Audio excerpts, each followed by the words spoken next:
الرحيم. في إطار التفاعل مع الرأي العام الوطني، تخبر وزارة الداخلية أن الحصيلة المؤقتة للفاجعة التي شهدتها بلادنا ليلة أمس الجمعة قد عرفت إلى حدود الساعة 1 من زوال اليوم ارتفاعا في عدد الوفيات، حيث بلغ 1037 شخصا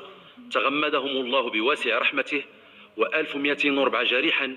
من بينهم 721 في حالة حرجة. وفي هذا السياق همت حالات الوفاة 9 عمالات وأقاليم، حيث تم تسجيل 542 حالة وفاة بإقليم الحوز، و321 حالة بإقليم تارودانت، و103 حالة بإقليم شيشاوة، و38 حالة بإقليم ورزازات، وحالة واحدة بإقليم تنغير، في حين لم يتم تسجيل أي حالات جديدة بالنسبة لعمالات وأقاليم مراكش، أزلال، أكادير الدوتنان، الدار البيضاء الكبرى واليوسفية. هذا وتواصل السلطات العمومية تعبئة جميع الوسائل البشرية واللوجستيكية الضرورية، إضافة إلى تجنيد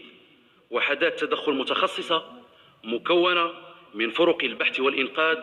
فيما تشهد مختلف البنيات الصحية بالمناطق المتضررة تعبئة شاملة لتقديم العلاجات اللازمة. وإذ تؤكد وزارة الداخلية أن عملية الإنقاذ متواصلة منذ ليلة أمس وتتم في ظروف جيدة، فإنها توجه تحية اعتزاز وتقدير للساكنة المحلية على حسها الوطني العالي وتضامنها الكبير من أجل تجاوز آثار الزلزال،